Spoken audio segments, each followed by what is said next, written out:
Practice number 7, got through a pads day the other day. Just in the grind of building a team, building a football team, in all aspects. I think the month of August is the time you bring 120 kids in here, and you got a bunch of dads in the office, and you're bringing everybody together in every facet, and it's not easy. Bringing all these guys in and trying to get them to do what you want them to do on the field, off the field and all that. That's a challenge. That's coaching. That's what they pay us to do, and that's the fun part. And I think we sometimes forget about it. We sit out here and I look at the field, and you guys look at this blue screen behind me, but all the things that go on behind the scenes.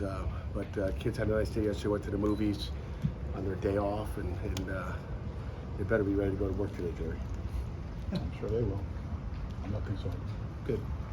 Questions? What did you learn from the video from the padded practice on Tuesday?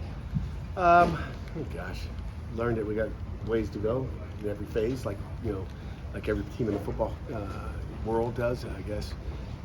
I think we got some guys who can make some plays. There's guys who show up on tape. You always want more effort. You're always looking for guys to give you more. Dan Marino's quote we kind of read today is you always got more, and you got to find a way to pull it out of them and get more all the time. Not just in a team drill. Some guys show up in team drills. Some guys show up in individual drills. And you want to put it all together. So that's what I learned is that we got a ways to go and just continue to build and build and build. Thanks, Ghost. Ghost, thank you. It's quiet today. Get your butt moving. Was there anyone who maybe you didn't notice when they weren't in pads but wowed you once they put full pads on? God, was there anybody that stuck out like that? I would say no. I mean, I tell you, defensively, one of the guys that really stands out to me is Nate Matlack. I just see a smart football player. I see a guy that plays football the way you need a team player to play. I mean, I watch him out there. He could lay out. I've seen defensive ends lay out and tackle people when it's thud. The thing I've been impressed with, is that he's smart. He takes care of the details on the field. He's been very consistent the first 6 days. Didn't shock me that he came out in the pads and did what he did yesterday, but just one of those guys that stood out. I'd say that's one of the guys. Kyle Lewis made a splash play the other day. Has he been making plays like that? Yeah, Kyle Lewis, I think if you had someone rank the best players on defense, he'd be in the top 3 of probably everybody's pick, I would think, and every once in a while we do that, pick the top 15 guys.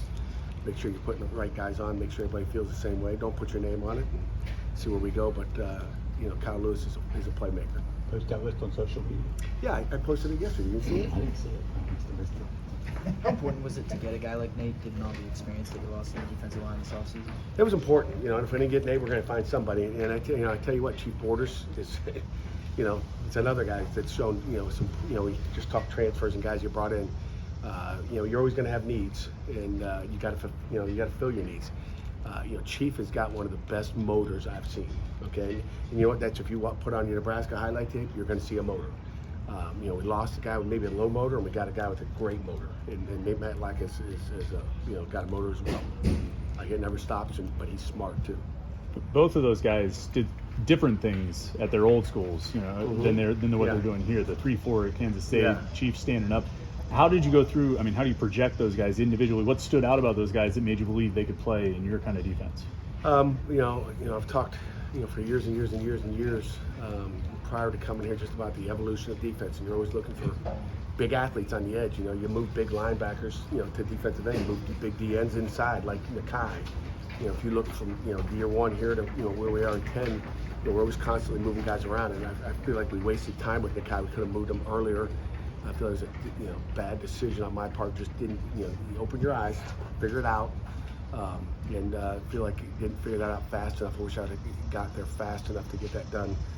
Where it could have helped us a little more last year, which would have been a bigger help this year. But you're always moving those big athletes. I mean, Nate Matlack had just a couple, plays where he's on the edge and go, that's what we're looking for. It was simple.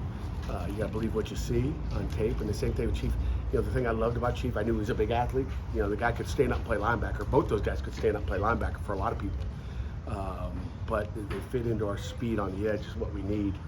And again, watch those two guys drop off in coverage, and it's like, whew, they look like naturals too. You had 3 spring additions from the transfer portal. How different is the spring portal window from December in terms of what's available and the urgency and just, I mean, how do you have to approach it differently? You know what? It just comes down to need, and I feel like we can get those guys ready to go. You know, I'll say, Key wasn't. You have to tell me who those 3 are, just so I refresh my memory. I guess Chief was one of them.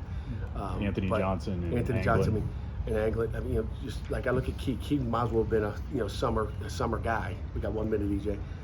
Key might as well have been a summer guy because he didn't go through spring ball, and I've been really pleased with what he's done the last few days. He's got a motor. He's physical. You're gonna like what he's gonna hit you on game day. Guy was an all-conference player a year ago, and the year before that, a 3rd-team All-MAC player. He's a football player. Looking at Anthony, I mean, he was at the FCS level with Youngstown State for a while. Do you think he's transitioned well and sort of getting ready for He has, and then he went to Illinois, and I talked to Brett Bielema. Some people don't call coaches and say, hey, what do you think about that guy? And I talked to Brett, good friends with him, and they didn't want to lose him. He's a big athlete that's tough, physical, and I don't care about FCS. I can care less. It comes down to, we talked about it the other day, size doesn't matter. We talked about the heart the other day. SCS doesn't matter. I had a couple of Division I offers. I went FCS. It doesn't make me a bad player. There's some darn good football players at FCS level, and Anthony's got a chance to be really good. Who are your FCS offers? Come on, let's stay on topic here. Mac guy. We got like a minute before The- walkthrough. Anything final? The Big Ten implemented mandatory injury reports on game days last year. It sounds like the SEC is maybe moving towards that as well. Is that something the ACC It's not my should job. do? It's not my job.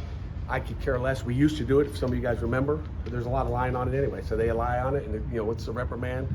Can you get my stuff there, PJ? I can. So there's, that's great. We did it, and then we got rid of it because there was, he's doubtful and then he plays, and he looks great. So what does it matter if you don't tell the truth on the thing, right? So Good place to end. Jerry likes that. I'll look it up.